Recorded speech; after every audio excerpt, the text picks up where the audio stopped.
Então, mas hoje à tarde vamos analisar, é chamado O Senhor é meu pastor, é a parte 2.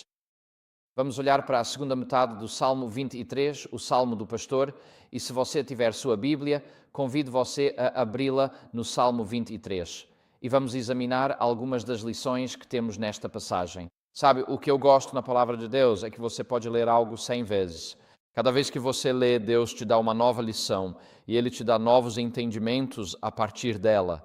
E assim, mesmo que já estejamos muito familiarizados com as palavras desta passagem, é minha oração que, ao lermos juntos e refletirmos sobre essas palavras, Deus nos dê novos entendimentos e se revele de uma forma mais perfeita e completa em cada uma de nossas vidas. Então, eu convido você, vamos inclinar nossas cabeças e convidar novamente a presença do Espírito Santo. Nosso querido Pai Celestial, agradecemos pelo privilégio de te servir. Agradecemos pelas bênçãos recebidas até aqui neste dia de sábado. E, Senhor, enquanto compartilhamos estes momentos juntos e meditamos nestas palavras do Salmo 23, eu peço que o Senhor nos conduza e nos guie, não apenas na jornada da vida, mas também em novos caminhos de entendimento. Eu oro, Senhor, para que o nosso amor por Jesus, nosso bom pastor, arda mais intensamente e que a nossa fé em Ti crie raízes mais profundas, por causa do tempo que compartilhamos juntos. Então, Senhor, entregamos estes momentos em Tuas mãos. Em nome de Jesus, humildemente pedimos. Amém. Muito bem, então vamos continuar. Próximo slide, irmão, por favor. Vamos continuar com alguns pontos. Isto é o que fizemos até agora. Vamos para o próximo slide, por favor. E então o próximo slide. E aqui estamos. E depois o próximo slide após esse. E então chegamos ao texto propriamente dito. Aqui estamos, certo? Obrigado. Então é aqui que vamos começar. Vamos retomar a partir da segunda metade do versículo 3, nesta manhã. Já passamos por Ele restaura a minha alma. E agora vamos nos deter por alguns momentos em guia-me pelas veredas da justiça por amor do seu nome. Algumas versões dizem, Ele me guia por caminhos de justiça. E isso é algo interessante porque quantos de nós hoje temos uma rotina diária frenética? Uma rotina frenética. Vocês chamam de rat run aqui nos Estados Unidos. Na Inglaterra nós chamamos de rat run. É corrida dos ratos, ok. Vocês chamam de rat race, nós chamamos de rat run. Mas quantos de nós tem uma rotina diária fixa todos os dias? Sim. Você sabe, quando você está criando filhos de manhã, você não quer que ninguém te ligue até que você os tenha deixado na escola. Porque desde o momento em que você acorda até deixá-los na escola, cada segundo já está planejado 2 ou 3 vezes.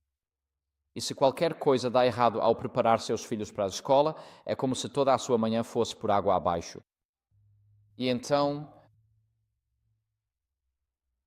meu pai era pastor e ele tinha um amigo no escritório da União que gostava de assistir Fórmula 1. Isso é corrida de carros tipo a NASCAR aqui nos Estados Unidos. E meu pai ligava para ele, 2 minutos antes da corrida começar, com todos os carros alinhados no grid. E meu pai ligava para ele em um domingo à tarde para discutir um assunto pastoral importante da igreja. E ele sabia que esse cara estava assistindo a Fórmula 1, mas mesmo assim ligava para ele, pontualmente, bem antes da corrida começar. E claro, o cara não podia dizer, estou assistindo a uma corrida aqui, você pode me ligar mais tarde? Então meu pai fazia isso religiosamente, como um relógio, mas todos nós temos rotinas, e essas rotinas são boas porque nos permitem passar por grande parte da vida no piloto automático. Muitas vezes, digamos que você trabalha em algum lugar, já está lá há alguns anos, você sai, entra no carro e a próxima coisa de que tem consciência é de estar entrando em casa. E você não tem nenhuma lembrança consciente do trajeto que acabou de fazer, porque isso já está gravado no seu cérebro. Você simplesmente dirige no piloto automático. Então, temos essas pequenas rotinas e elas meio que nos levam de um momento de consciência ao outro ao longo do dia. E entre esses momentos de consciência e engajamento com o mundo, nós meio que funcionamos no piloto automático. E as ovelhas, na verdade, não são diferentes. Ovelhas são criaturas de hábitos. Elas não gostam de mudar esses hábitos, a menos que alguém as faça mudar. Então, sem um pastor para guiá-las, se as ovelhas forem tiradas do curral, todos os dias elas literalmente vão percorrer o mesmo caminho pelo campo, todos os dias. Elas não vão mudar, não vão para a esquerda, não vão para a direita, simplesmente vão seguir o caminho de sempre. E esse pequeno caminho vai se transformar em um trilho lamacento. Depois, esse trilho lamacento vai se desgastar ainda mais. Então vai começar a se formar uma espécie de sulco onde essas ovelhas passam ano após ano. E toda a grama ali vai acabar sendo destruída. E esse caminho vai ficar cheio dos dejetos delas e de água poluída. E é por ali que elas vão continuar andando todos os dias, a menos que um pastor diga: eu preciso levar vocês por um caminho diferente a cada dia para o próprio bem de vocês. E as ovelhas são assim. Elas poluem o próprio solo até que fique infestado de doenças e parasitas. Sem um pastor para guiá-las, as ovelhas destroem o próprio ambiente. Portanto, se deixadas por conta própria, as ovelhas devastarão os pastos. Pequenas trilhas de ovelhas se transformarão em valas profundas, perigosas para atravessar. Campos exuberantes serão substituídos por capim pobre, incapaz de sustentar o rebanho. As encostas ficarão erudidas e serão levadas pela água. Eventualmente, o campo ficará além de qualquer reparo. A menos que haja uma atenção cuidadosa do pastor, o rebanho ficará abaixo do peso e infestado de vermes, sarna, nematóides e vários tipos de doenças, e assim o rebanho e a terra entram em um ciclo de decadência, porque as ovelhas seguem suas rotinas diárias todos os dias. Isso acontece porque as ovelhas, mesmo que o comportamento não seja bom para elas, ainda assim voltam a repeti-lo todos os dias. Elas se envolvem em comportamentos autodestrutivos e a maior proteção contra esse comportamento autodestrutivo para as ovelhas é ter um pastor que as conduz todos os dias a novos pastos, que sabe onde estão os novos pastos e que guia as ovelhas para longe de seus comportamentos autodestrutivos. Por isso, as ovelhas precisam de um pastor, entre outros motivos. Agora, os pastores costumam caminhar pelos pastos antes de levar os rebanhos até eles. Eles inspecionam em busca de ervas daninhas, arrancam as raízes, encontram água poluída. Eles vão colocar algumas pedras atravessando o riacho para que ele se transforme em uma represa, criando uma água relativamente fresca e limpa para as ovelhas. Eles vão identificar onde a qualidade da grama é ruim, as encostas erudidas, e eles precisam ir à frente do rebanho para que estejam pessoalmente familiarizados com cada passo que o rebanho vai dar. E da mesma forma, como está escrito, ele me guia por caminhos retos por amor do seu nome. Jesus, como o bom pastor, já percorreu o caminho da vida antes de nós. Ele foi um homem de dores e, assim como nós, conheceu o sofrimento. Ele sabe o que é ser desprezado e rejeitado pelos homens. Ele sabe o que é não ter beleza na aparência. Ele sabe o que é ser tentado por Satanás. Ele sabe o que é ser traído por amigos, falsamente acusado por inimigos, incompreendido dentro da própria família.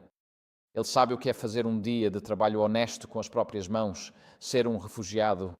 Ele sabe o que é viver na pobreza, ser sem teto e não ter onde repousar a cabeça. Ele sabe o que é ser vítima de um sistema judiciário corrupto. Ele sabe o que é ser torturado por autoridades, ser brutalizado, ser zombado, ser envergonhado publicamente e depois ser executado injustamente. Ele sabe o que são essas coisas. Ele já percorreu esse caminho antes de nós. E porque o bom pastor já percorreu esse caminho antes de nós, ele sabe como nos guiar hoje. É por isso que ele me guia por caminhos de justiça ou caminhos corretos, por amor do seu nome. Somos mais parecidos com ovelhas do que gostaríamos de admitir. O próximo slide descreve assim, e vimos isso esta manhã. Todos nós, como ovelhas, todos nós nos desviamos para o nosso próprio caminho. Ou seja, repetidamente.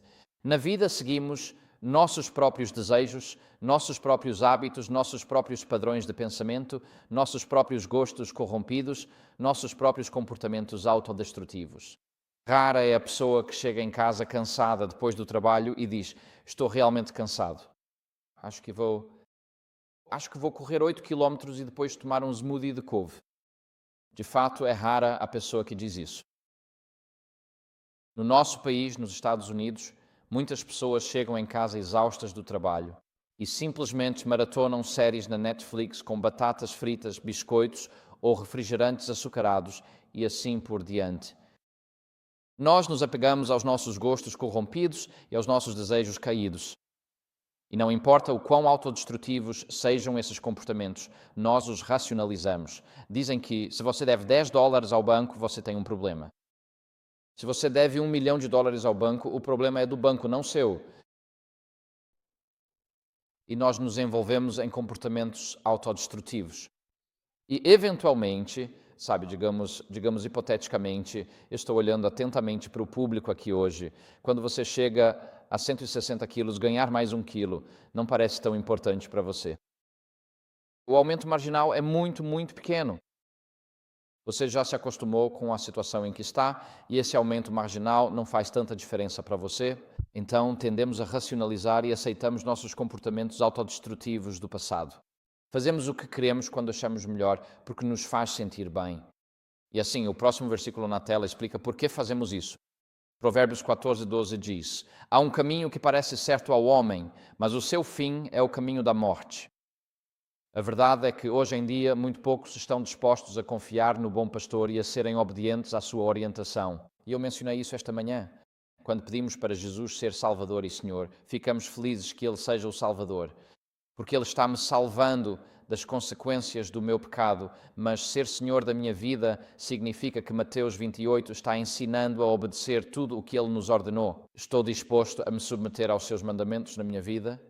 Estou disposto a me submeter aos ensinamentos que Ele nos dá em Mateus, Marcos, Lucas e João, os 4 evangelhos, ou prefiro seguir meus próprios desejos de domingo a sexta-feira e apenas aparentar segui-lo na manhã de sábado?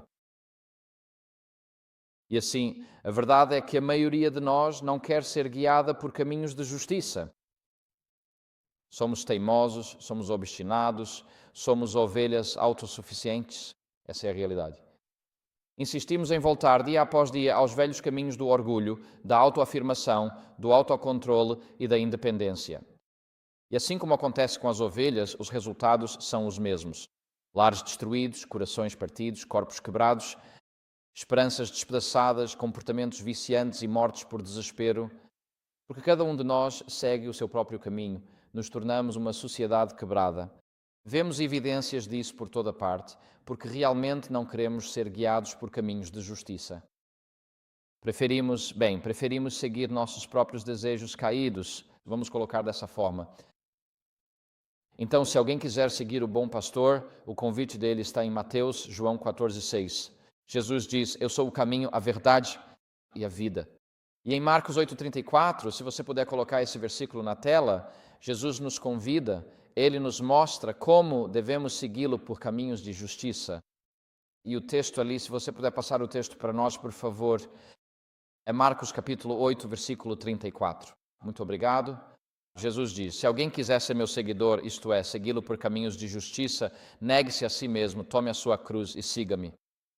E tantas pessoas dizem que são cristãs, mas querem os benefícios de ser cristão, sem querer a disciplina espiritual de ser cristão. Eles querem a vida eterna amanhã, mas querem seguir seus próprios caminhos caídos hoje.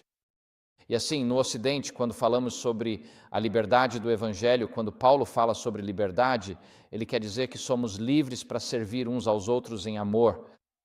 É isso que é a liberdade cristã. Eu te sirvo em amor e você me servirá. E porque eu vou te servir quando você estiver em necessidade, e você vai me servir quando eu estiver em necessidade, isso significa que eu não preciso me preocupar em passar por momentos difíceis, porque há uma rede ao meu redor que vai me ajudar a atravessar. Eu vou ajudar a sustentar outras pessoas em seus momentos de necessidade. Então essa é a liberdade de que o apóstolo Paulo fala. Mas no Ocidente hoje, muitos cristãos veem a atitude de liberdade como: qual é o mínimo? Eu preciso saber, ser e fazer para permanecer no reino de Deus. Então me dê liberdade absoluta sobre todos os meus outros desejos além disso. É isso que realmente queremos dizer com liberdade. Tipo, o que é que eu preciso fazer para manter meu nome no livro da vida do Cordeiro? E então, por favor, não interfira em nenhum outro aspecto da minha vida. Muito obrigado. É isso que realmente queremos dizer com isso. E então há algumas religiões, sabe, pessoas de fé que, quando batizadas, alguns muçulmanos, por exemplo, queriam saber o que Deus quer para esta, aquela e aquela situação. E o que percebi foi que, quando alguém vem do Islã para a fé cristã, essa pessoa supõe que o cristianismo irá orientar cada decisão da sua vida, porque é assim que o Islã os guiou. E quando entram para a fé cristã e descobrem que falamos sobre liberdade, que você é guiado pelo Espírito Santo e orientado pela consciência, e que o texto não delimita, de fato, todos os resultados para todos os cenários que você pode enfrentar, é meio difícil para algumas pessoas aceitarem isso. Mas a realidade é que gostamos da nossa liberdade e queremos o máximo de liberdade possível para seguir nossos desejos caídos sem colocar em risco nosso passaporte para o céu. Essa é, de certa forma, a triste realidade para muitos cristãos hoje em dia. A verdade é que, se quisermos ser guiados por caminhos de justiça, teremos que entregar o controle de nossas vidas ao bom pastor. Isso significa estar disposto a ir contra a corrente da sociedade ao nosso redor.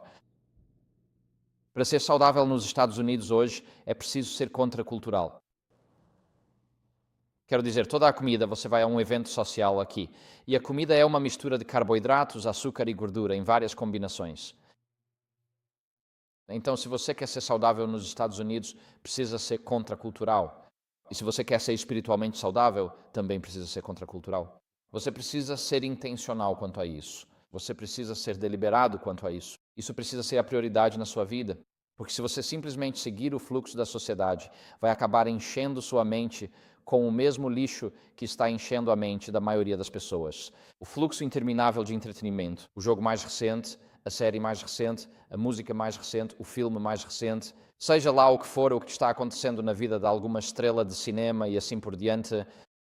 Se queremos ser guiados por caminhos de justiça, isso significa aprender a ouvir a voz do bom pastor e ceder o trono do meu coração, de mim mesmo e do egoísmo para o altruísmo e de mim para ele.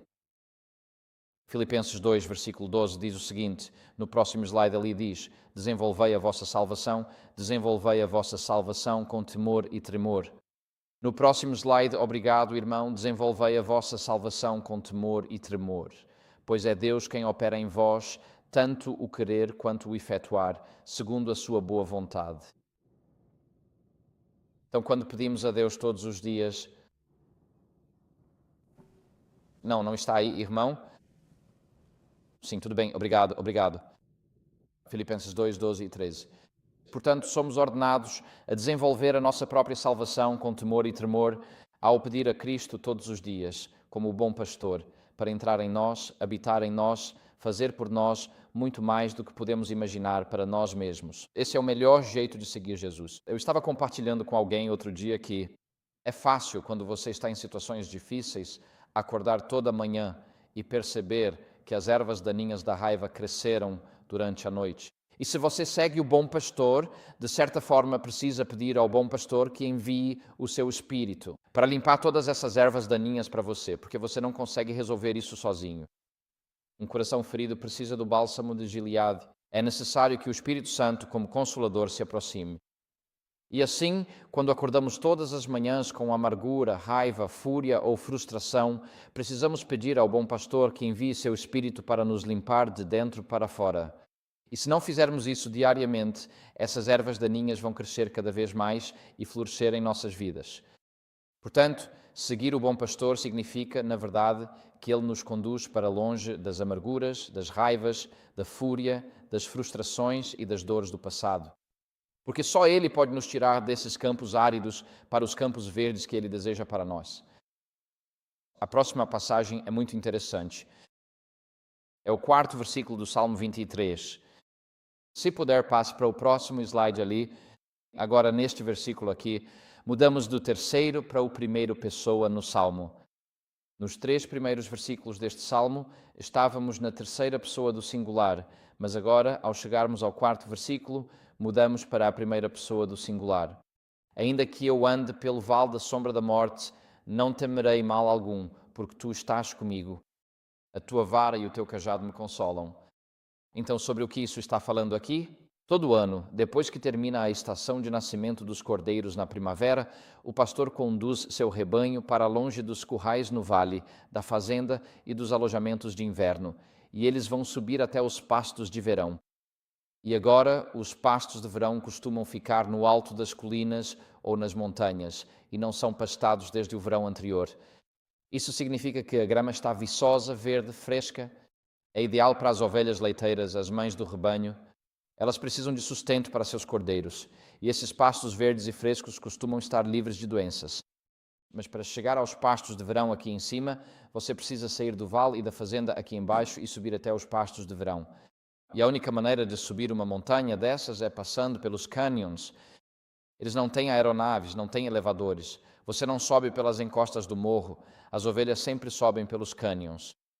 Como as curvas em zigue-zague subindo a encosta, elas caminham pelos vales estreitos ou pelos cânions. Esses cânions para as ovelhas estão cheios de perigos. Há predadores como lobos, raposas, leões e ursos. Eles sabem que o rebanho precisa passar por ali. Enchentes repentinas podem surgir na primavera e arrastar o rebanho embora. A tempestade de verão pode dizimar metade do rebanho com hipotermia. Sim, as ovelhas sentem frio apesar de toda a lã e, portanto, para chegar aos pastos de verão, elas precisam subir por esses vales da sombra da morte. Para chegar à feira de verão, aos campos de alimentação do verão. Mas, nesta passagem do Salmo aqui, agora mudamos da terceira pessoa do singular para a primeira pessoa.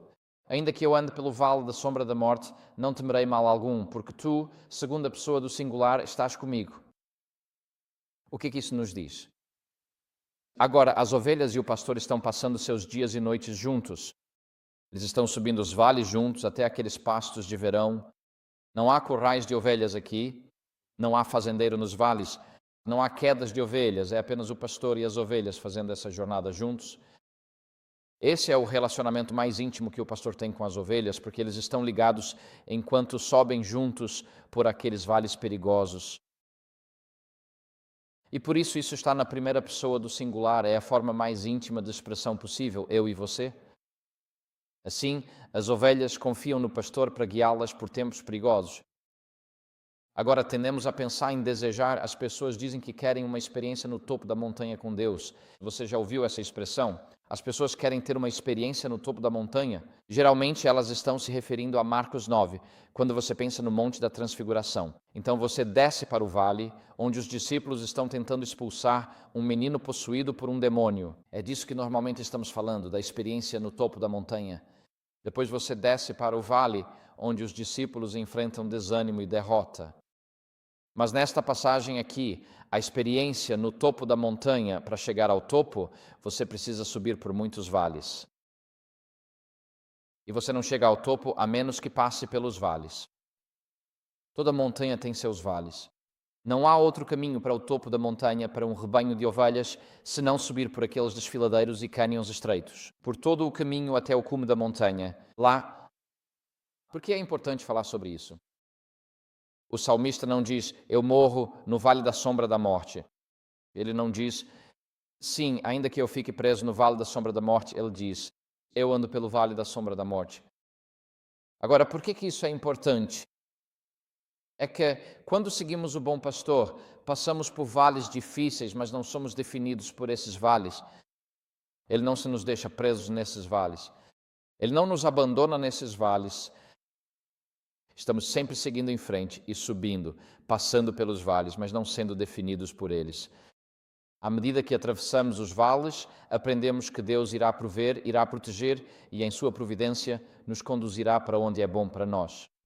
Aprendemos a confiar nos momentos de vale da vida, quando a vida é dolorosa, difícil e decepcionante. Alguém me pediu para definir como é o casamento. Eu disse, o casamento é como uma boa colonoscopia. E todos vocês acham isso bastante engraçado. E meninas, vocês podem perguntar depois para sua mãe o que é uma colonoscopia, ela vai explicar para vocês. Então eu digo, bem, por que o casamento é como uma colonoscopia? Vou contar para vocês a minha experiência com uma colonoscopia. Cheguei naquela fase da vida em que o médico diz, Senhor, Vine, chegou a hora, agora o senhor precisa fazer uma colonoscopia. Então eu fui até o hospital, minha esposa estava comigo e eles me sedaram na sala pré-operatória e fizeram a colonoscopia. E eu me lembro deles mexendo lá dentro, lembro disso porque eles não conseguiam passar por algumas curvas lá. E quando saíram para a sala de recuperação, lembro de ter dito ao médico, você estava tendo dificuldades ali, eu consegui sentir. Ele disse, como você sabia disso? Eu disse, bem, eu consegui sentir. Ele perguntou se eu não estava anestesiado. Respondi que sim, mas senti. Depois acordei em casa, na minha cama. E eu acordei e estava deitado ali na cama, pensando comigo mesmo. Achei que estava no hospital fazendo uma colonoscopia. Como eu vim parar aqui? Então eu me levantei e fui até a cozinha e disse para minha esposa, como eu cheguei em casa? Ela disse: lembra que ontem o médico falou que você não deve assinar nenhum documento por 24 horas depois de uma colonoscopia? Eu disse: sim. Ela disse: é porque você parece estar acordado, mas seu cérebro não está acordado. Que você pode andar por aí, mas na verdade seu cérebro ainda não está acordado. Você está meio que se recuperando da anestesia. Após a colonoscopia, você conversava com o cirurgião sobre Solzhenitsyn vencendo o câncer e entregando a vida a Deus numa ala de recuperação na URSS. O médico achou que você estava enlouquecendo. Eu tentava te calar, mas você não ouvia. Então percebi que, mesmo vestida, algo não estava certo. Então colocamos você em uma cadeira de rodas, te levamos até o estacionamento, te coloquei no carro e você falou bobagens o caminho todo. E eu pensei, bom, ele está acordado. Vamos ao Walmart fazer as compras. Então fomos ao Walmart e eu te deixei no carro. Eu fiz as compras, eu voltei. Você colocou as compras do carrinho no carro. Voltamos para casa e você tirou todas as compras do carro e levou para a cozinha. Mas eu percebia que você ainda não estava presente, bem, mais do que o normal, por assim dizer. Então ela diz: eu te coloquei na cama e agora, 4 horas depois, você acordou. Eu disse: tá bom, agora eu estou acordado. Ela disse: acho que agora você está acordado. Eu disse: tá bom. E é por isso que o casamento é como uma colonoscopia. E por que eu digo isso? Por que eu digo isso? É simplesmente isso. Porque quando eu saí daquela colonoscopia e voltei para casa, outras pessoas achavam que eu parecia acordado, mas minha esposa sabia que eu não estava e ela cuidou de mim. E quando eu não estava consciente do que estava acontecendo, ela cuidou de todas as minhas necessidades. Então eu acordei e percebi que ela só tinha feito bem para mim, mesmo quando eu nem sabia o que ela estava fazendo.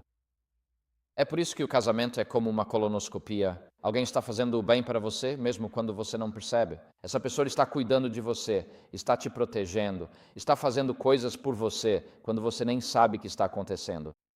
Então, para mim, é por isso o casamento é como uma colonoscopia.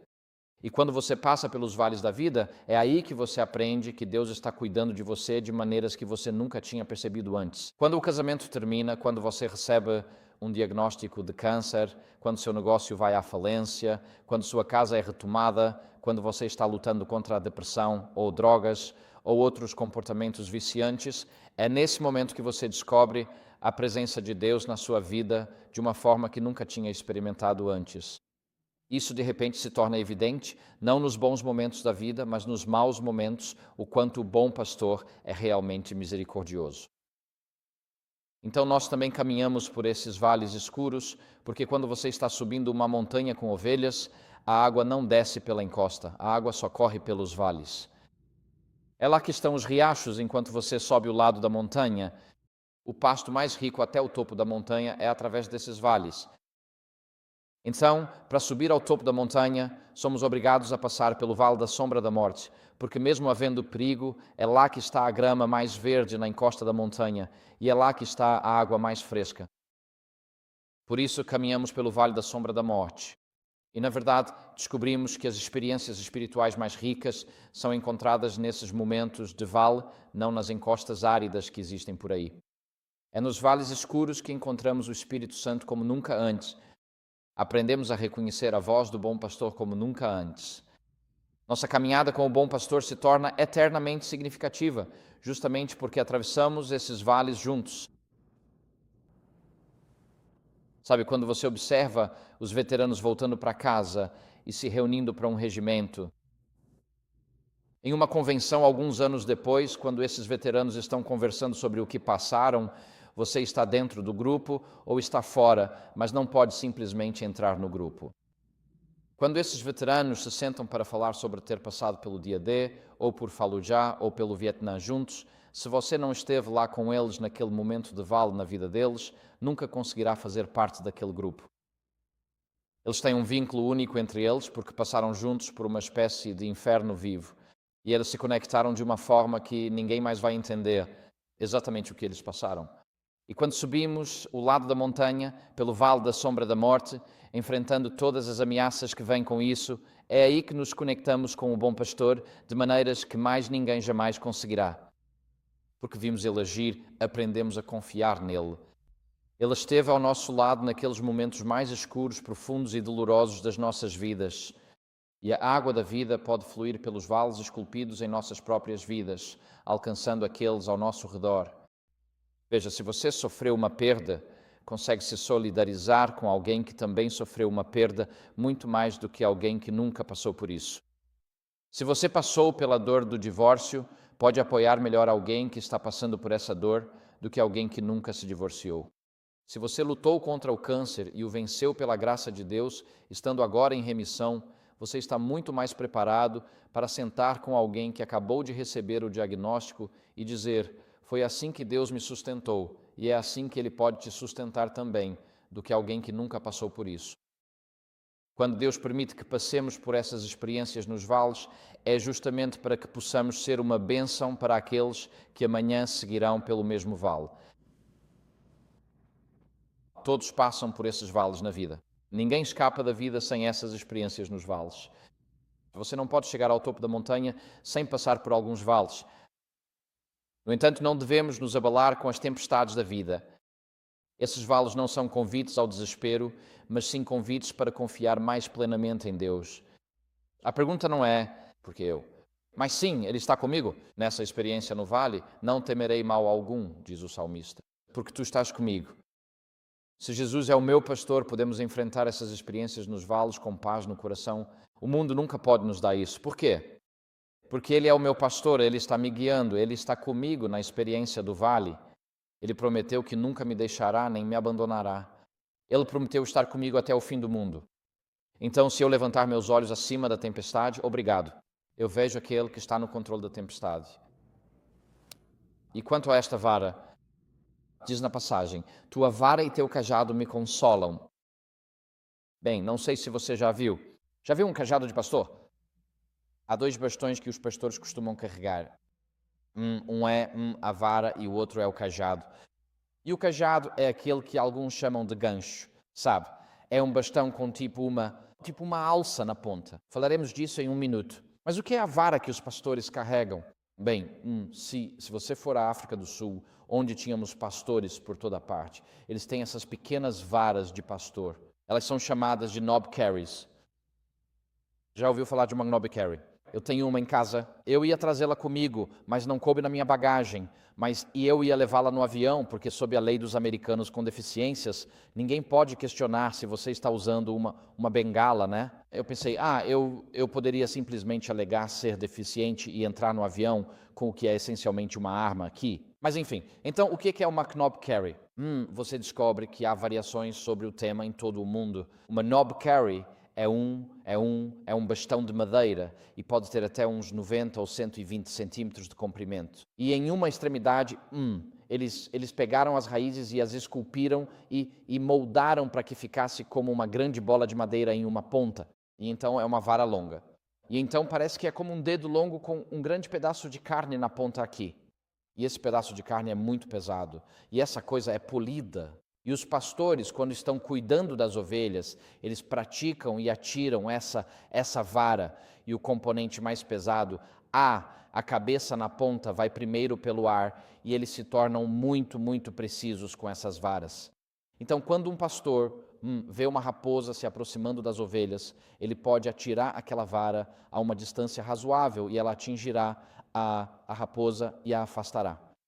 E quando o pastor vê uma ovelha que talvez esteja se afastando do caminho principal, que está talvez se perdendo em um matagal, ele pode atirar aquela vara no bastão, atirar esta vara na ovelha, muito antes de conseguir chegar até ela fisicamente. E a ovelha será atingida nas costas por aquela vara e percebe, ok, é hora de voltar para o rebanho. E assim os pastores usam a vara. A vara é uma extensão do braço do rapaz e é também uma extensão da sua vontade sobre as ovelhas. É um símbolo do seu poder e da sua capacidade de resolver uma crise. Um pastor indo, uma ovelha se desviando ou um predador vindo em direção ao rebanho. É usada para espantar esses predadores. E é usada para corrigir ovelhas rebeldes e trazê-las de volta para o rebanho. E Jesus usou a vara das Escrituras para afastar Satanás nas tentações no Evangelho de Mateus. E assim possamos nós também. A vara revela a vontade do pastor em qualquer assunto.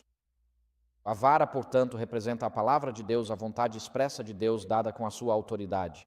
E a palavra de Deus é uma revelação da vontade perfeita de Deus para nós e das suas intenções perfeitas para com os pecadores caídos. Próximo slide, por favor. O Salmo 119 diz o seguinte: lâmpada para os meus pés é a tua palavra e luz para o meu caminho. E então, próximo slide, por favor. Aqui estamos. Obrigado. Então, e depois o slide seguinte é esse. Então, aí está a vara. Aí está uma Knobkerry Zulu. Eu tenho uma dessas em casa. Parece o fêmur de alguém. Eu não matei ninguém para conseguir isso. É genuinamente um Knobkerry da África do Sul. Eu não sugeriria, desenterrar ossos e transformá-los em um Knobkerry, mas você pode fazê-lo de madeira. E aquelas são as raízes na ponta que foram moldadas e lixadas até ficarem naquele formato. E esse cajado básico é usado em muitas partes do mundo por pastores como uma expressão de sua vontade. E eles podem arremessá-lo e ele afastará predadores e trará a ovelha perdida de volta ao rebanho. É uma expressão da vontade do pastor, assim como a palavra de Deus é uma expressão da vontade de Deus. Então, se avançarmos um slide aqui, o que encontramos? Lâmpada para os meus pés é a tua palavra e luz para o meu caminho. Assim, através do cajado das Escrituras, Deus nos revela sua vontade perfeita. Ele nos guia, Ele nos conforta, Ele nos protege. Ela revela a sua vontade. Ela repreende os nossos pecados. Ela nutre nossas almas, convence do pecado e converte nossos corações. Esse é o cajado de Deus, a palavra de Deus. Agora, o cajado tem uma ponta afiada, então você tem o Knobkerry, a ponta grossa em uma extremidade, e depois ele afunila e a outra ponta é muito afiada. Então eles não usam isso para caminhar, mas os pastores levam o cajado com eles. E por quê? Porque uma das pontas do cajado é muito, muito afiada. É porque todo dia o pastor inspeciona as suas ovelhas. E quando elas têm a lã, você não consegue passar os dedos pela lã, seus dedos não são finos o suficiente. Então o cajado é como uma agulha, ele vem, eles o empurram até a pele. Então eles meio que o balançam assim e aí conseguem ver a carne sob a lã. É assim que eles inspecionam cada centímetro do corpo da ovelha. E assim o pastor torna-se perito em enfiar o cajado na ovelha até chegar à carne. E ele o balança assim.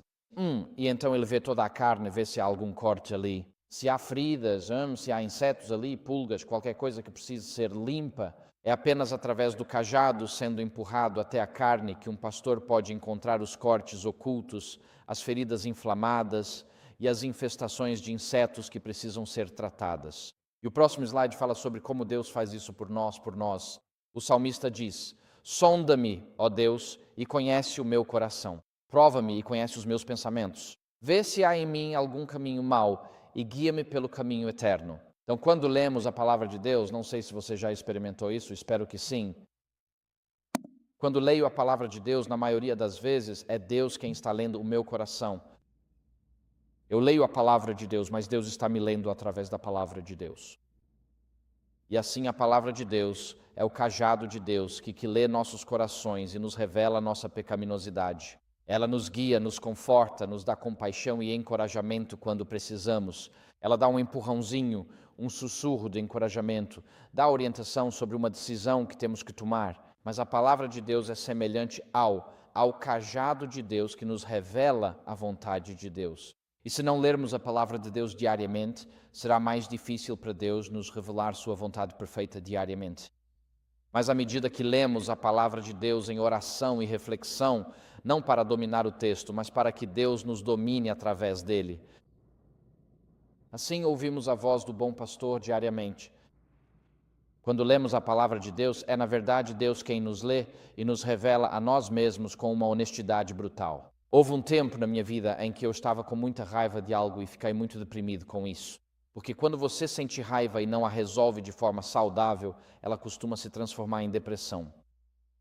E quer dizer, a depressão é muitas vezes raiva internalizada, porque você não lidou com a raiva de forma positiva, de forma espiritualmente saudável.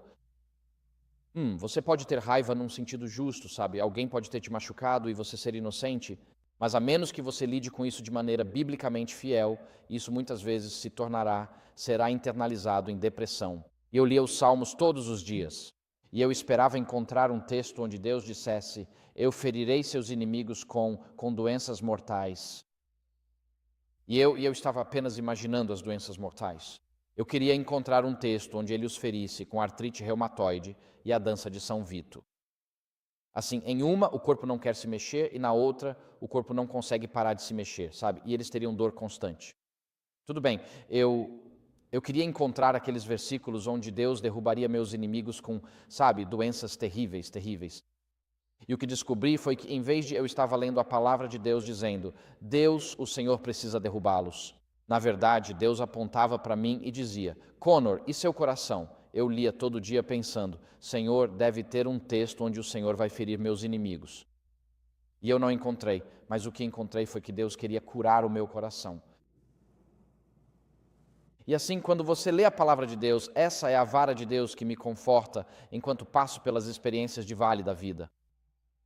Mas e quanto ao cajado? Se a vara representa a palavra de Deus, o cajado representa o Espírito Santo. E por que isso? Bem, um cajado é projetado exclusivamente para ovelhas, porque tem um gancho em uma extremidade. A razão de ter um gancho é muito simples. Quando chega a época do parto, todas as ovelhas estão no galpão de parição, todas as ovelhas prenhas estão em um celeiro grande. E pode haver 200 ou 300 ovelhas, e todas estão dando à luz, e os cordeiros se perdem. E se uma mãe não criar um vínculo com seu cordeiro imediatamente, ela nunca aceitará esse cordeiro. E se houver qualquer outro cheiro naquele cordeiro de um ser humano, ela nunca criará vínculo com esse cordeiro. Então o pastor caminha com o cajado, com seu gancho e com o tipo de curva em U na ponta. E se houver um cordeiro perdido, ele o pegará com o gancho e o levará gentilmente de volta para a mãe sem tocá-lo com as mãos. E a mãe aceitará o cordeiro porque não há cheiro humano naquele cordeiro. É por isso que eles têm um gancho no cajado do pastor, é para ajudar na época do parto. Isso é, o pastor também usa o gancho para atrair um cordeiro, um carneiro ou uma ovelha para si para um exame mais próximo e íntimo. Às vezes as ovelhas são tímidas, elas não querem vir até o pastor. Elas ainda não aprenderam a confiar nele. Mas o gancho é essencial porque conduz a ovelha ao bom pastor. E o papel do Espírito Santo é nos levar ao bom pastor que é Jesus Cristo. E ao caminhar nos vales com as ovelhas, você pode ter uma ovelha idosa ou ferida, ou uma ovelha arisca, ou uma que foi maltratada pelo resto do rebanho. E essa ovelha precisa de consolo. Então, o que costuma acontecer é o pastor andar atrás de uma ovelha aflita e apoiar a ponta da vara, o cajado, nas costas do pastor, nas costas da ovelha. Ele apenas o apoia ali. E a ovelha sabe, ela pode sentir que é o cajado do pastor em suas costas. Está apenas apoiado ali. O que isso significa é que a ovelha e o bom pastor estão em contato constante um com o outro. E esse cajado traz consolo para a ovelha. Ela sabe que está fazendo a coisa certa. Ela sabe que está seguindo pelo caminho certo. Quando você chega numa bifurcação no caminho, o pastor guiará suavemente com a ponta do cajado e conduzirá a ovelha para a trilha correta. E assim, a tua vara e o teu cajado e a tua vara, eles me consolam enquanto eu ando pelo vale da sombra da morte. A vara é a expressão da vontade de Deus. Ele se revela a nós através da palavra de Deus. E o cajado representa o Espírito Santo que nos atrai ao bom pastor quando estamos nos desviando, quando estamos perdidos e quando não sabemos qual caminho seguir. Enquanto eu, sim, ainda que eu ande pelo vale da sombra da morte, não temerei mal algum, pois a tua vara e o teu cajado me consolam. E assim, enquanto caminham pelo vale, o pastor anda lado a lado com aquela ovelha aflita e a guia através do toque do cajado. João 16:13. O próximo slide ali diz o seguinte: quando vier o Espírito da verdade, ele vos guiará em toda a verdade. E a próxima passagem ali, Isaías 30, versículo 20, diz o seguinte: embora o Senhor possa te dar o pão da adversidade e a água da aflição, contudo, o teu mestre, referindo-se ao Espírito Santo, não se esconderá mais. Mas os teus olhos verão o teu mestre quando te desviares para a direita ou para a esquerda. Os teus ouvidos ouvirão uma palavra atrás de ti, dizendo: este é o caminho, andai por ele. Então sim, ainda que eu caminhe para o topo da montanha, através dos vales da sombra da morte, não temerei mal algum. Pois a tua vara e o teu cajado me consolam. Tu revelas a tua vontade na palavra de Deus, e tu me aproximas do bom pastor, através da obra do teu Espírito Santo. Deus nos guia e nos conduz através da palavra de Deus e através do Espírito Santo. E mantemos contato com Deus através da sua palavra e através das convicções do Espírito Santo. E é assim que caminhamos pelo vale da sombra da morte, não por conta própria. Deus fala conosco através da palavra de Deus. E Ele fala conosco através das convicções do Espírito Santo em nossas consciências. E quando estamos seguros na presença do bom pastor, que nos protege com a sua palavra, que afasta Satanás com a sua palavra, que nos guia e nos consola com a presença do seu Espírito Santo, podemos caminhar por esses vales um a um até chegarmos ao topo da montanha, o que nos leva ao próximo versículo, Salmo 23 e versículo 5, que diz o seguinte: Preparas uma mesa perante mim na presença dos meus inimigos. Unges a minha cabeça com óleo e o meu cálice transborda, sim, transborda. Então, o pasto de verão no topo da montanha, esse é o prêmio para as ovelhas e o rebanho. Esse é o prêmio para os cordeiros, porque é lá que as mães conseguem a melhor grama, e é um prêmio para o leopardo. E esses planaltos altos ao redor do mundo são chamados de mesas. É uma palavra espanhola, sim, mesa. Eu acho que temos um próximo slide, por favor, irmão. Você tem uma foto aí. Lá está uma mesa típica, aquela é do sudeste da África. E você pode ver que elas vão subir do outro lado por cânions íngremes para chegar aos campos de pastagem de verão no topo da mesa. E você vê isso no Arizona, você vê isso no Texas, você vê isso por todas as montanhas rochosas. Você tem essas montanhas de topo plano que são ideais para a alimentação das ovelhas. E você encontra formações semelhantes em grande parte da África e em muitas partes do Oriente Médio também. Na língua Swahili, a palavra para mesa também é a palavra mesa. Então está na língua Swahili também. E assim preparas uma mesa perante mim na presença dos meus inimigos. O que isso significa? Então o pastor, antes que o rebanho deixe o curral no vale e o alojamento de inverno, o pastor fará a jornada subindo pelos vales, para que o pastor saiba exatamente qual caminho eles vão seguir pelos vales. E o pastor também vai lá para preparar a pastagem de verão. O que isso significa? Significa que plantas venenosas e ervas daninhas serão removidas, armadilhas nas trilhas serão retiradas. Fontes de água limpa devem ser encontradas e pequenas represas devem ser construídas no topo da montanha para fornecer bebedouros para as ovelhas. Encostas estéreis e topos de penhascos são identificados. E a montanha também atrai predadores que desejam arrebatar um cordeiro. Então o pastor vai à frente das ovelhas e prepara as pastagens de verão para que ele saiba tudo sobre aquela experiência no topo da montanha. Agora, o problema com as ovelhas é que elas são tentadas a beliscar tudo porque passam. Nós somos um pouco assim também. Nós beliscamos tudo na vida, não apenas comida, mas eu só vou brincar com isso, vou me aventurar naquilo, vou ceder àquela tentação por um minuto. E o pastor sabe que as ovelhas são assim. As ovelhas beliscam qualquer coisa sem saber se isso as abençoará ou as envenenará. E somos tentados a tentar novas experiências o tempo todo, sem saber se seremos abençoados ou feridos por elas. É por isso que precisamos que o bom pastor vá à nossa frente, como Cristo foi à nossa frente. Cristo percorreu todos os caminhos difíceis da vida antes de nós. Ele foi tentado em todos os pontos como nós somos. Ele sabe que somos frágeis, ele sabe que não passamos de pó. Ele sabe como é difícil vencer a tentação. Ele sabe como é a tristeza, a exaustão física e a dor excruciante. Ele sabe como é quando sua família é atacada por Satanás, quando sua família o rejeita, quando você enfrenta traição, infidelidade ou ódio daqueles que ama. Ele entende os caminhos que vamos seguir. E Ele está sempre intercedendo por seu rebanho para que possamos atravessar o caminho até o topo da montanha em segurança. No próximo slide, vemos como Jesus intercedeu por Simão. Ele disse: Simão, Simão, este é Pedro. Ouça, disse ele. Satanás pediu para peneirar todos vocês como trigo, mas eu orei por você para que sua própria fé não falhe. E em João 17, Jesus ora por nós, seus discípulos de hoje, para que sejamos guiados pelo Espírito Santo e estejamos seguros neste mundo. Encontramos isso em todo o capítulo 17 de Lucas. Assim como as ovelhas ficam perto do pastor, somos convidados a ficar perto do bom pastor, a ler sua palavra, a cantar seus louvores, a desfrutar das devoções matinais e noturnas com ele, a confiar nele para afastar os ataques do maligno. Tais ovelhas estão seguras porque o pastor foi adiante delas. Quando você pensa na oração do Senhor, o pão nosso de cada dia nos dai hoje. Você já pensou nessa expressão? Ele não diz, dê-nos um freezer cheio de comida para 6 meses.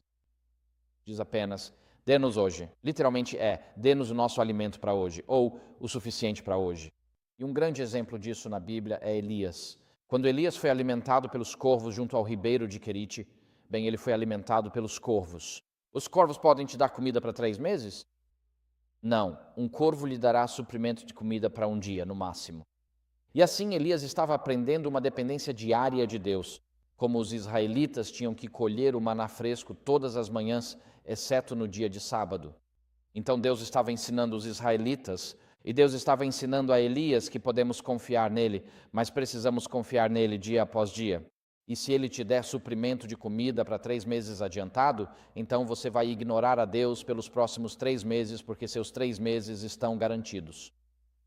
E assim, quando você diz, o pão nosso de cada dia nos dai hoje, na oração do Senhor lá em Mateus 6, Jesus está nos ensinando a desenvolver uma dependência diária de Deus para nossas necessidades diárias. E mesmo quando Elias foi para o ribeiro de Querite, e você sabe, havia água lá na seca, ele observou enquanto aquele ribeiro diminuía lentamente cada vez mais, e então ele secou. Lembra dessa história? Diz, e quando o ribeiro secou, a palavra do Senhor lhe disse, vá para Sarepta, pois ordenei a uma viúva ali que o alimente. No início desse capítulo, em 1 Reis 17, versículo 2, Deus diz, retira-te daqui e vai para o oriente, e esconde-te junto ao ribeiro de Querite, pois ordenei aos corvos que te sustentem ali. E quando a água acabou, Deus disse a Elias, são quase as mesmas palavras no hebraico. Ele diz, levanta-te e vai para Sarepta, porque ordenei a uma viúva ali que te sustente. E a palavra querite significa cortado e derrubado. Ou seja, você será retirado da cena pública. Você precisa aprender a dependência de Deus à distância, após a descarga de adrenalina do confronto com Acabe. E então Deus diz, uma vez que a água secou, Deus diz, agora estou convidando você a confiar em mim novamente. Estou enviando você através de Israel até a viúva de Sarepta, que é governada, isso é em Tiro e Sidom, que é a terra natal de Jezabel. Este não é o cinturão da Bíblia, este é o cinturão de Baal. E a palavra Sarepta significa uma fornalha ou um cadinho. E por que Deus convida Elias a fazer essas jornadas? Porque Elias, em 1 Reis 17, quando o vemos pela primeira vez, diz, Elias, o tisbita, um homem de Gileade. E na última palavra, o último versículo desse capítulo diz, a viúva diz a Elias, agora sei que tu és um homem de Deus, porque a palavra de Deus está em ti.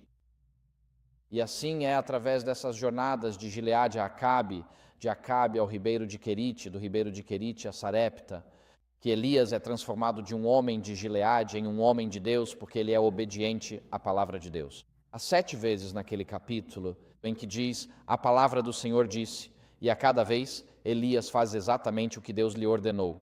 E assim, quando confiamos no bom pastor, quando ficamos perto dele e somos obedientes à sua palavra, Deus está no processo de nos refinar. Sarepta significa um lugar de refinamento.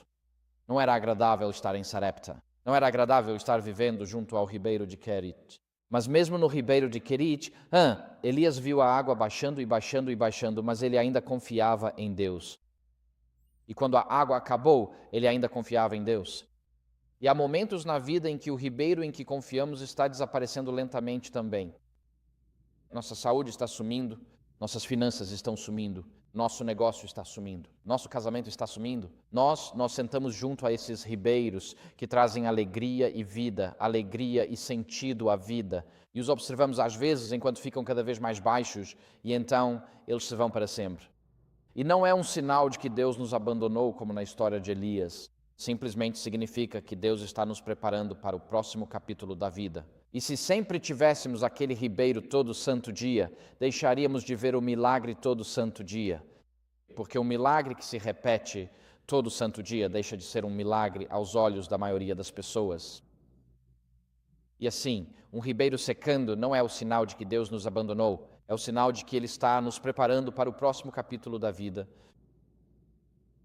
Então seguimos perante o bom pastor que foi adiante de nós sobre aquela montanha. Diz ali, se pudermos passar para o próximo slide, irmão, por favor. Tudo bem, bom, o erro foi meu, então vamos deixar isso aí por enquanto. Mas o texto diz, tu unges a minha cabeça com óleo. Agora, a maioria de nós hoje não ungimos nossas cabeças com óleo, não é? Quer dizer, literalmente, nós lavamos o cabelo. Quando eu era criança, não. Quando eu estava na faculdade, eu vivia com quase nada e eu pesava cerca de 120 libras. E eu pedalava 30 milhas para a igreja todo sábado e 30 milhas de volta porque vivíamos em extrema pobreza como estudantes na Inglaterra. E durante a semana eu não comia nada além de macarrão e brócolis congelado. E então no sábado eu me esbaldava em salada e salada de frutas, porque essas eram minhas vitaminas para a semana. E eu estava estocando. Eu não tocava nos carboidratos no sábado. Eu só queria vitaminas das frutas e da salada. E eu decidi que precisava economizar dinheiro de todas as formas possíveis. Então eu peguei um fluido de limpeza industrial e usei aquilo na cabeça em vez de sabão, economizava muito dinheiro. Minha esposa, desculpe, então minha mãe não estava feliz com isso porque meu cabelo parecia um ouriço o tempo todo, tipo espetado com esse fluido industrial na minha cabeça. Bem, enfim, eu achei que estava economizando dinheiro. Ela disse não. Ela disse, você precisa usar shampoo de verdade e precisa usar sabão de verdade. E enfim, quando você é estudante, você faz essas coisas, sabe? Esses são os seus dias de solteiro. Mas enfim, é bom ungir a cabeça com óleo de vez em quando para lavar a cabeça, pentear o cabelo, limpar o cabelo e todo o resto. E as ovelhas, elas não são diferentes. Porque quando as ovelhas sobem as montanhas, preparas uma mesa perante mim na presença dos meus inimigos, esses são os predadores. Unges a minha cabeça com óleo. É justamente no verão que as ovelhas são mais atormentadas por todos os insetos. Moscas do berne, varejeiras, moscas de calcanhar, de nariz, de veado, moscas pretas, mosquitos borrachudos. Eles têm esses parasitas alados minúsculos no Oriente Médio que aparecem todo verão. Parecem agentes do fisco, não parecem? Bem, aquelas moscas de nariz, desculpas a qualquer agente do fisco presente aqui hoje, mas aquelas moscas de nariz, elas literalmente nadam. Elas voam para dentro do nariz da ovelha e se enfiam nas vias nasais e nos seios da face e botam seus ovos lá dentro. É absolutamente terrível. E esses ovos eclodem formando larvas tipo vermes que cavam mais fundo nas vias nasais das cabeças das ovelhas. Então as ovelhas andam por aí com essas criaturas tipo vermes cavando em seus seios nasais e isso as enlouquece. Elas tentam desesperadamente se livrar dessa sensação de algo rastejando em suas vias nasais. Sabe, quando era estudante, a gente costumava fazer coisas bobas. Estudantes tendem a fazer esse tipo de coisa. E a gente costumava brincar disso. Você tinha que beber Coca-Cola, depois inclinar a cabeça e ela sobe pela via nasal e sai pelo nariz. Já fez isso? Não. Não, devia tentar. Meninas, vocês conseguem, tá bom? Vocês não vão se afogar. Não? Nunca fizeram, dá para fazer. Então você toma Coca-Cola e inclina a cabeça para frente e meio que você não engole, mas deixa correr pela via nasal e sair pelo nariz. Era o que a gente fazia para se divertir na noite de sábado, tá legal? É possível fazer. E eu digo, depois que você faz, limpa os seios nasais, sabe? E limpa. Se as narinas estiverem entupidas, a Coca-Cola faz um trabalho maravilhoso queimando tudo. Mas aquelas ovelhas, quando têm essas moscas nas vias nasais, não tem como tirá-las. E então as ovelhas batem a cabeça em pedras e árvores, tentando desesperadamente desalojar as moscas de dentro das vias nasais, e não conseguem. Isso literalmente as enlouquece de tanta distração. Elas correm freneticamente para escapar desses atormentadores. Elas se escondem no mato, pulam de penhascos. Os cordeiros se perdem, as ovelhas abortam, elas morrem na tentativa de se livrar dessas moscas de verão. E a única solução para as ovelhas é um pastor que unja preventivamente a cabeça da ovelha com óleo e as passagens nasais. E eles não estão apenas pondo óleo, eles estão pondo uma mistura de líquidos. E em cada parte do mundo é um pouco diferente, dependendo do tipo de mosca com que estão lidando. Mas eles estão pondo isso para que as moscas sejam afastadas. Este é o repelente de insetos que estão colocando nas ovelhas. Na Irlanda, precisávamos dar banho de imersão 2 vezes por ano, no começo e no fim do verão. E as ovelhas passam por um corredor estreito, e então a água que tem essa largura, e a água tem uns 6 pés de profundidade. E eu sempre achei cruel na época, mas quando cada ovelha passa, você tem uma vara com tipo uma peça quadrada na ponta, e você a põe sobre a cabeça da ovelha e tem que empurrá-la para baixo da água. E você segura a cabeça dela sob a água por 5 segundos para garantir que o líquido subiu todo para as narinas e para as bocas, e cada centímetro de cada fenda no corpo, e então ela sobe. A ovelha acha que está se afogando lá embaixo, mas é o único jeito. Na Irlanda era assim que fazíamos. Você as empurrava para debaixo d'água, segurando o corpo todo submerso, especialmente a cabeça. Conte até 5, então você as deixa subir de novo. Então você sabe que os produtos químicos no banho, isso matará todas as larvas, todos os ovos dentro de suas passagens nasais. É isso que significa manter as ovelhas saudáveis, mesmo hoje. Sabe, a agricultura é um mundo muito diferente, mas é isso que significa. Mas uma vez que você tem esse antídoto, esse óleo na sua cabeça, o alívio é imenso. As ovelhas agora estão em paz. E espiritualmente, às vezes, somos levados à distração por relacionamentos interpessoais ruins, casamentos desgastados, traição entre amigos, intrigas no trabalho por colegas e membros da igreja. O antídoto não é encontrado dentro de nós, mas é encontrado através da unção do óleo do Espírito Santo. Alguns podem chamar de batismo do Espírito Santo sobre o rebanho. Lucas 11:13, Jesus diz o seguinte: se vós, pois, sendo maus, sabeis dar boas dádivas aos vossos filhos, quanto mais o Pai Celestial, o vosso Pai Celestial, dará o Espírito Santo àqueles que lhe o pedirem. Portanto, devemos pedir diariamente pelo batismo do Espírito Santo, porque a vida acontece diariamente e recebemos feridas e cortes e hematomas também diariamente. O Espírito substitui as obras da carne pelo fruto do Espírito. As ervas daninhas da raiva que crescem durante a noite são removidas na presença do Espírito Santo, enquanto Ele nos sonda, nos convence, nos limpa, nos conforta, nos ensina, nos direciona e nos guia pela vida.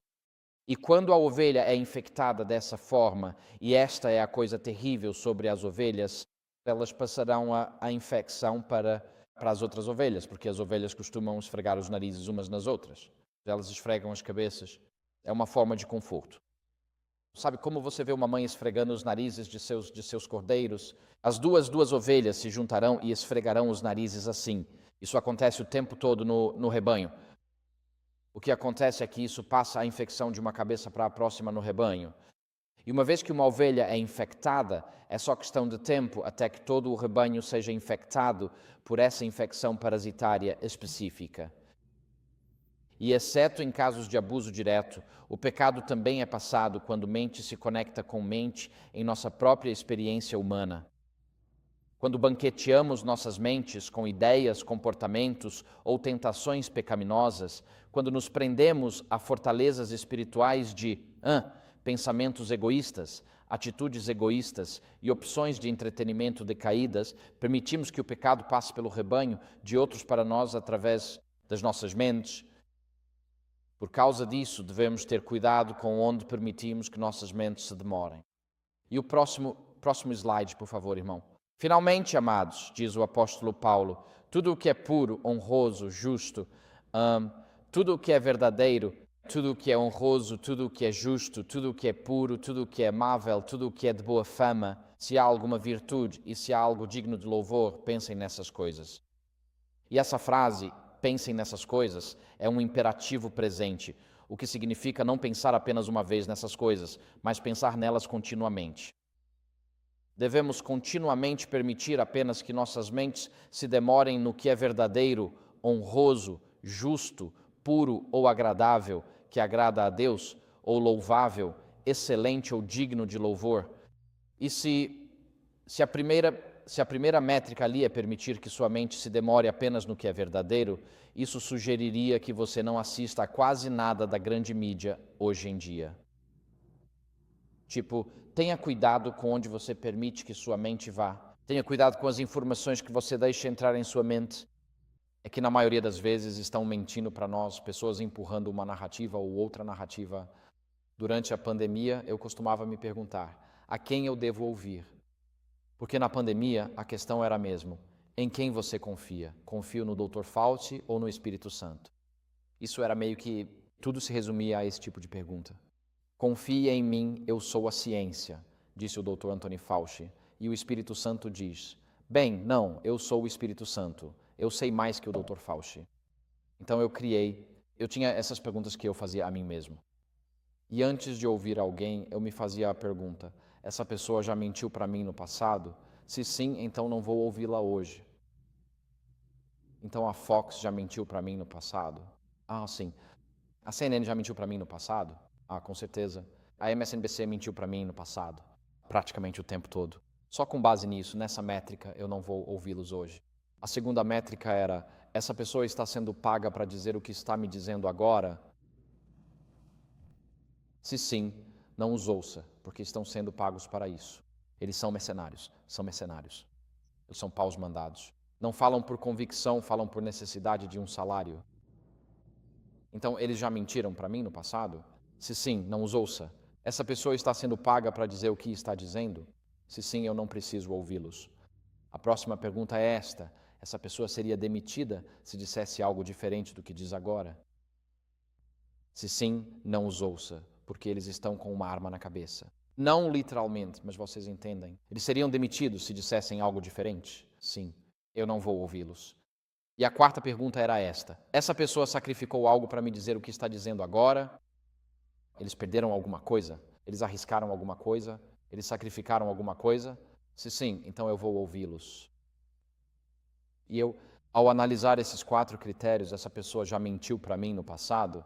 Só para Jesus perfeitamente. Eu posso dizer não a isso. Essa pessoa seria demitida por dizer algo diferente do que está dizendo? Não. Essa pessoa se sacrificou para me dizer o que está me dizendo agora? Ah, com certeza, ele deu a vida por mim. E assim, só Jesus passou em todos esses testes perfeitamente. E é por isso que quero ouvir o seu Espírito Santo em vez das vozes deste mundo ao tomar decisões importantes. Então, esta passagem aqui nos lembra que o pecado é transmitido de nós, assim como a doença passa de mente em mente entre as ovelhas, o pecado passa de mente em mente entre os seres humanos. E precisamos ter cuidado com qual mente deixamos a nossa se aproximar.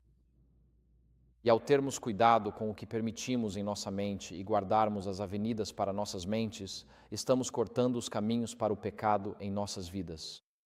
René Descartes disse isto: cogito ergo sum, ou seja, penso, logo existo. E assim, nossos pecados, todos eles ocorrem em nossa mente antes de os colocarmos em ação com nossos corpos. Nossas personalidades e caráteres são moldados por nossas experiências e como elas afetam o cérebro. Então, para seguir o bom pastor, precisamos renovar a mente, levar cativo todo o pensamento, derrubar as fortalezas do pecado em nossas vidas e trocá-las pelo caráter de Cristo. O próximo slide fala sobre... A irmã White fala sobre o desejado de todas as nações, sobre receber o caráter de Cristo. Ela diz: a vida cristã não é uma modificação ou melhoria da antiga, mas uma transformação da natureza. Essa mudança só pode ser efetuada pela operação eficaz do Espírito Santo. Então, o crescimento espiritual, que é restaurar a imagem de Deus na humanidade caída e quebrantada, é uma cooperação intencional entre Deus e o pecador. Não acontece apenas por acaso. A renovação espiritual e a transformação da natureza ocorrem quando somos parceiros de Deus no processo de transformação do caráter. E o próximo slide fala sobre, é do livro Educação, uma citação muito famosa. Diz: restaurar no homem a imagem de seu Criador, levá-lo de volta à perfeição em que foi criado, promover o desenvolvimento do corpo, mente e alma, para que o propósito divino em sua criação fosse realizado, esta deveria ser a obra da redenção.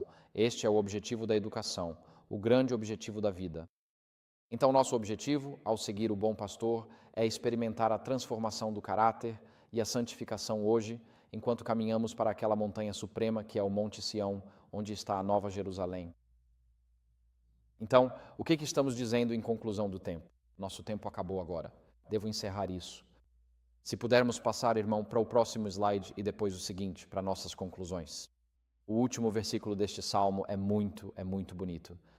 Diz: certamente que a bondade e a misericórdia me seguirão todos os dias da minha vida e habitarei na casa do Senhor por longos dias.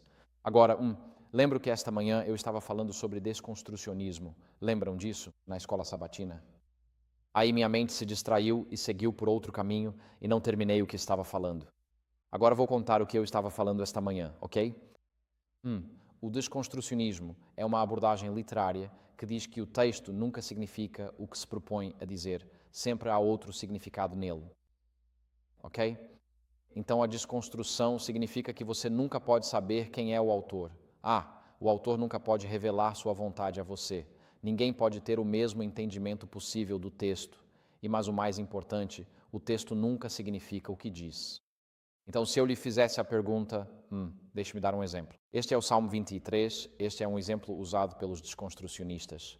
Eles dizem, o Salmo 23 é um salmo de conforto, sim ou não? Sim. Vocês concordariam? Sim. Ainda que eu andasse pelo vale da sombra da morte, não temeria mal algum, porque tu estás comigo. A tua vara e o teu cajado me consolam. Justo. Então, se você é uma ovelha, para onde você não quer ir? À sombra da morte. Você não quer ir para a casa do Senhor, porque a casa do Senhor no tempo de Davi é o tabernáculo em Jerusalém. E adivinhe o que acontece com a ovelha na casa do Senhor? Eles são sacrificados. Então, o que é alegadamente ou supostamente um salmo do conforto de Deus é um salmo de terror, porque este é um salmo de como o pastor te leva para ter a garganta cortada no tabernáculo. É aí que você vai parar neste salmo. Essa é uma leitura desconstrucionista do salmo, que o significado aparente não é o significado real. Você tem que encontrar o significado real, que muitas vezes é o exato oposto da intenção ou da leitura aparente do texto.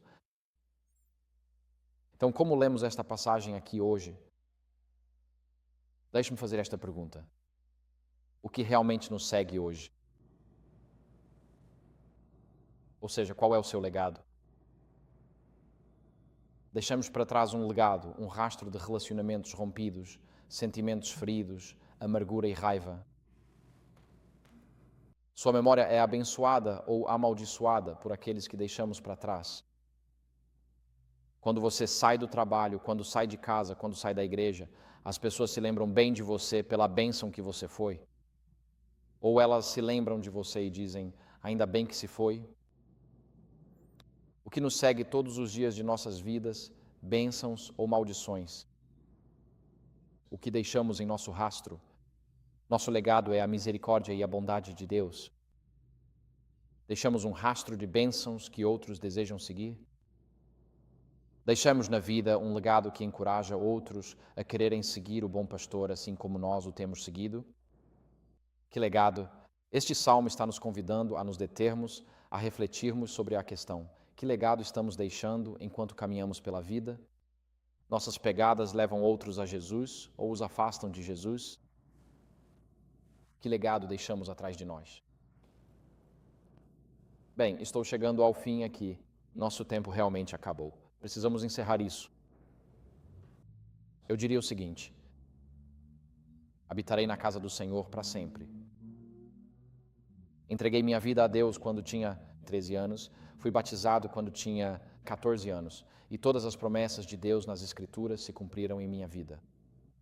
Ele tem sido fiel, sem sombra de dúvida. Houve lágrimas de alegria e houve lágrimas de tristeza. Isso vale, eu acho, para todo mundo na vida. Mas eu tenho a promessa, se eu seguir o bom pastor, de que habitarei na casa de Javé ou do Deus Criador para todo sempre. Que este salmo termina com uma nota de esperança, uma promessa de que não vou viver nos vales, não vou viver nos planaltos, não vou viver no galpão de ovelhas, no galpão de parto, não vou viver no curral de ovelhas no vale. Eu tenho a promessa, se eu continuar seguindo o bom pastor, um dia vou morar na casa de Deus. E se eu for deixar um rastro de bondade e misericórdia atrás de mim, é um rastro que outras pessoas podem seguir para que possam habitar na casa do Senhor para sempre. Meus filhos, meus netos, meus parentes, meus colegas de trabalho, meus vizinhos. Quero que pensemos hoje sobre que tipo de rastro estamos deixando para trás. Estamos deixando um rastro de bondade que fala da bondade de Deus e da misericórdia do nosso Pai Celestial, como falamos em nosso sermão hoje?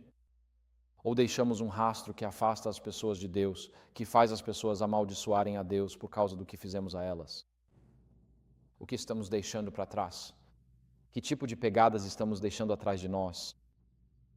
Escolhi seguir o bom pastor quando tinha 13 anos. Nasci de novo da água e do Espírito quando tinha 14. E Deus, o bom pastor, tem sido bom todos os dias da minha vida. E você pode confiar nele para ser o seu bom pastor hoje também. Você pode confiar nele para, como diz o salmista, ele garantirá que nada lhe falte. Ele fará com que você se deite em pastos verdejantes. Ele o guiará a águas tranquilas e restaurará a sua alma. Ele o guiará pelas veredas da justiça, por amor do seu nome. Ele promete que caminhará com você pessoalmente pelo vale mais escuro, o vale da sombra da morte, para que você não tema o mal lá fora.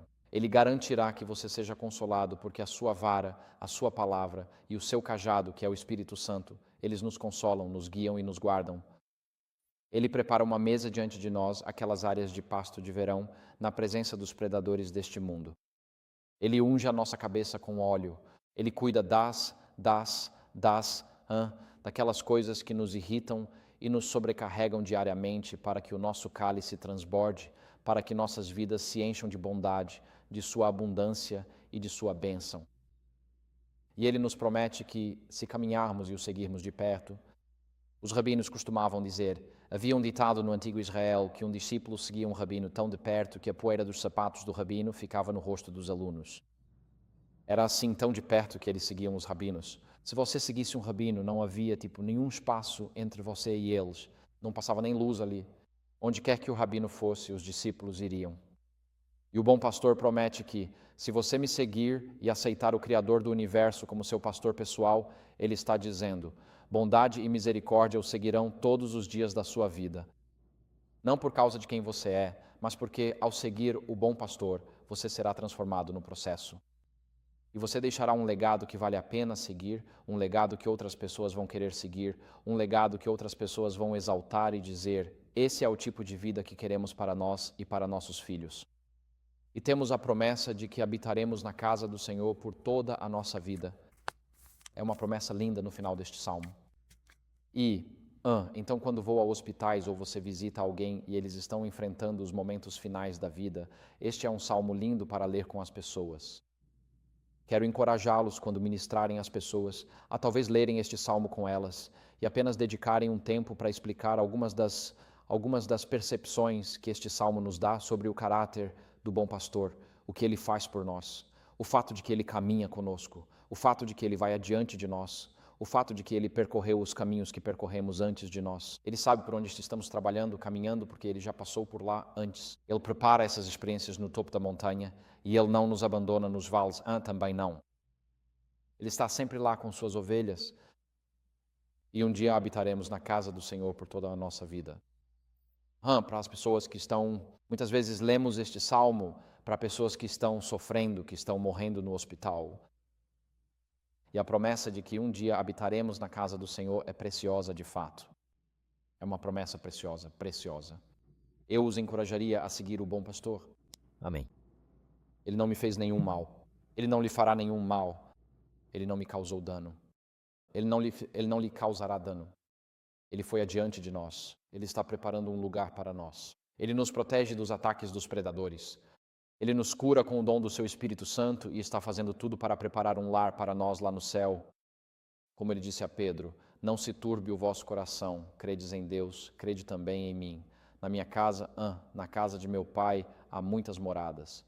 Se não fosse assim, eu vou-lo teria dito. Vou agora preparar-vos lugar, e se eu vier novamente, e se eu for e vos preparar lugar, virei outra vez e vos receberei para mim mesmo, para que onde eu estiver, estejais vós também.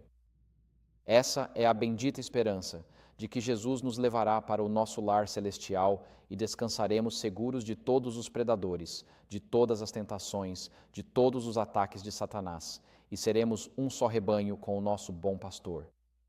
É isso que aguardamos como cristãos, é uma esperança linda. E neste mundo não é apenas uma bendita esperança, mas é a nossa única esperança.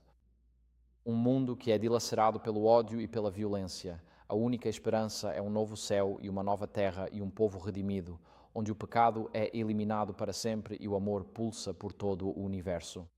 É a nossa única esperança. E essa esperança é o que nos sustenta através dos vales hoje.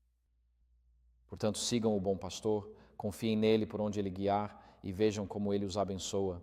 Amém, amém. Vamos encerrar com uma palavra de oração. Nosso Pai Celestial, queremos te agradecer por este salmo. O Senhor é o meu pastor, nada me faltará. Pai, te agradecemos hoje pelas promessas que ele contém, pela orientação que ele traz. Senhor, eu te agradeço porque Jesus disse que ele é o bom pastor, que nele vemos uma imagem de ti, nosso Pai Celestial. Senhor, eu quero pedir hoje que quaisquer outras vozes que tenhamos seguido na vida, a partir de hoje, sigamos a voz do bom pastor. Senhor, peço que silencies essas outras vozes, que tires qualquer atração que nossa mente tenha por essas outras vozes. Oro para que aprendamos a reconhecer a Tua voz, que nos deis o discernimento para perceber a Tua voz, a graça para aceitar a Tua voz e a coragem para seguir por onde guiares. Então, Senhor, entregamos nossas vidas e nossos corações em Tuas mãos novamente hoje. Senhor, abençoa esta congregação e todos os que adoram aqui. Senhor, abençoa os líderes, o pastor e sua família, os anciãos, os professores da escola sabatina, todos aqueles que desempenham diferentes papéis, Senhor. Que esta casa de oração seja um lugar onde as pessoas se encontrem com o bom pastor de sábado a sábado. Eu oro, Senhor, para que seguir o pastor se torne mais próximo e significativo ao longo da vida. E, Senhor, oro para que cada um de nós deixe um legado de bondade e misericórdia por onde quer que vá. Te agradecemos, Senhor, por ouvir e responder a nossa oração hoje, pois oramos em nome de Jesus, nosso Senhor, Salvador e bom pastor. Amém.